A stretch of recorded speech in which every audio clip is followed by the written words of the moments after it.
Well, last but not least, let's come back to the China-US relationship.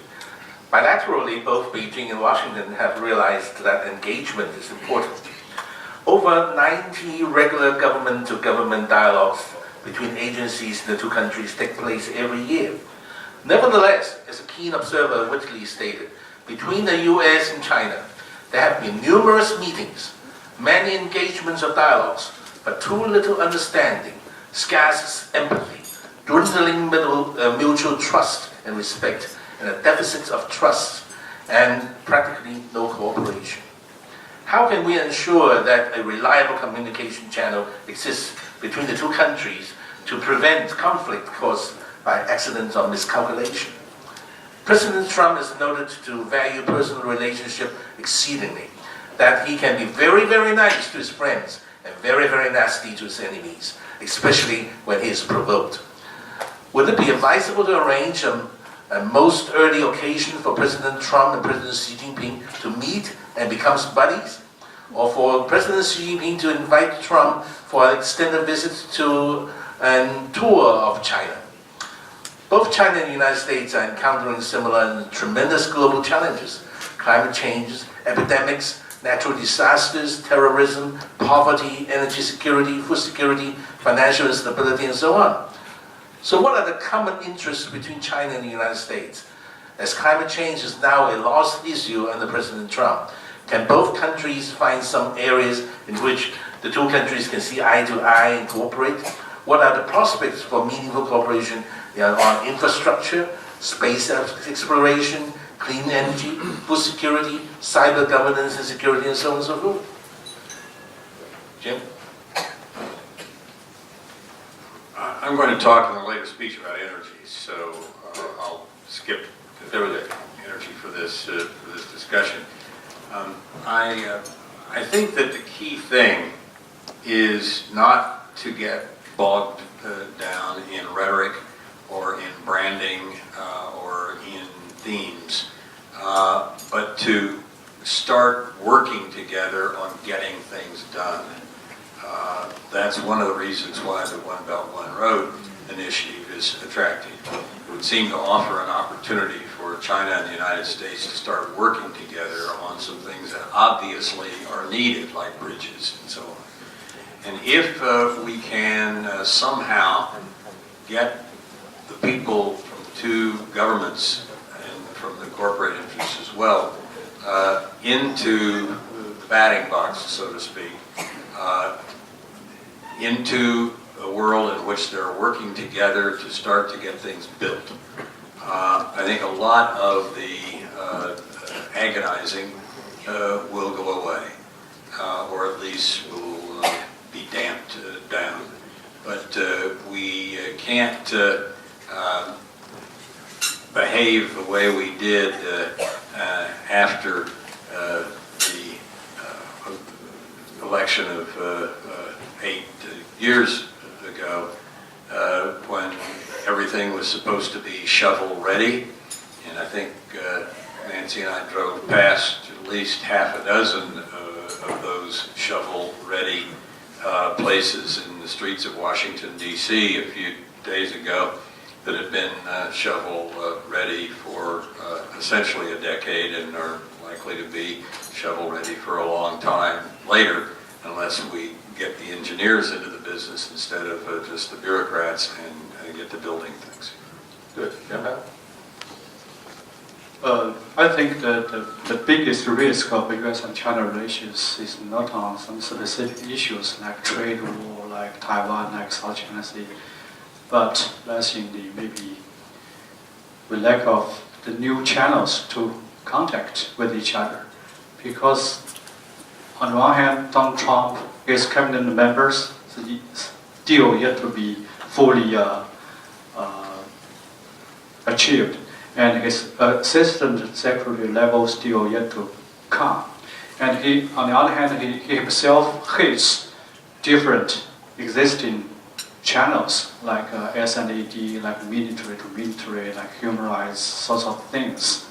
Then all of a sudden, if something happened, whom should we contact with? That is the biggest challenges or risks in the next few months. So my suggestion is that maybe the two top leaders, I mean President Trump and President Xi, they can find some new way to meet as soon as possible. Because Donald Trump is unique, President Xi is unique too. So those two strong leaders find some way to meet and to reset the new channels to contact. This is the most urgent thing for the two countries to work in the near future. And secondly, I think we need to find some new cooperation. Because under Donald Trump's administration, nothing is impossible. So we can have some creative thinking. For example, why not we invite Trump to join AIIB, to welcome Trump to America to be the participation of Chinese One Belt, One Road initiative. I think it's a benefit to both countries and for the whole world. And also China can be helpful for Trump's ambitious infrastructure construction in the near future. So today, on one we'll prepare for the worst scenario, but more importantly is to find some new area to cooperation. Thank you. Thank you. Gal? Not only that the meeting between the two leaders is critical, and the setting and the orchestration of this meeting is very critical, I would argue that the first 5 minutes of the meeting are the most critical ones. Because we're dealing with two alpha males here. And they need to understand each other, but more importantly, like each other. How do you set it up? It's a topic for a different conversation, but I think it would not be probably the best idea if they meet as for the first time as part of the G20, which is what I think is being planned at the moment. I think it should be a personal meeting, and I think that the personal chemistry that will emerge or not from this will define the relationship. And I cannot overemphasize this point, because in the end, if you heard what Trump said about Putin, he said, I've never met the guy, I don't know, maybe I like him or maybe I will not like him, but that's how he thinks. If he likes the guy, he'll be a partner. They can do business together, they can call each other, if there are problems, there is direct line of communication, but if the chemistry will not be good, then the relations will develop in a totally different trajectory. So, that's one point. The other point I want to make is this, and this is to our Chinese friends. You have to understand that for as long as Donald Trump is in the White House, he will be a massively embattled president.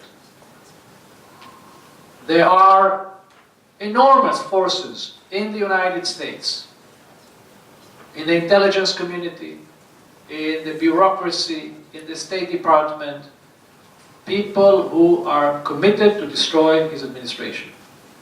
The biggest enemy of the United States administration today is from the fifth column that is inside the bureaucracy. And Donald Trump will have to invest enormous amount of effort in survival. It's not like China, where you have the leader of the party and thousands and hundreds of thousands of people are there to sort of follow the party line. In his case, it's exactly the opposite. And he will be a very, very embattled president. And you always have to realize that where his full attention is, survival, domestic policy, and only then, all the rest. Well, thank you very much. And on that note, I think we're wrapping up this dialogue. But ladies and gentlemen, in the last 1 hour or so, we had covered quite a bit of ground, traveling around the world, trying to decipher the interaction and reaction whether Trump will win, sweep through various parts of the world. But we had barely scratched the surface. As a candidate, Mr. Trump promised a sharp break from long-held policies. The first month of his administration has shown that he is keeping to his word. A Trump administration means a new status quo, one of increased uncertainty. Some of it by design, as President Trump utilizes a surprise and unpredictability as a tactic.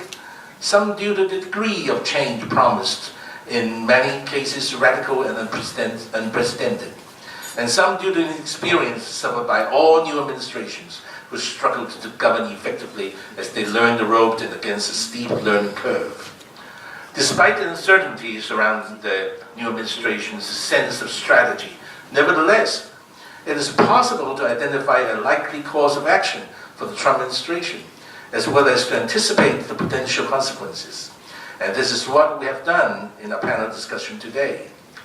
Much needs to be done and explored, but I would like to conclude with one observation.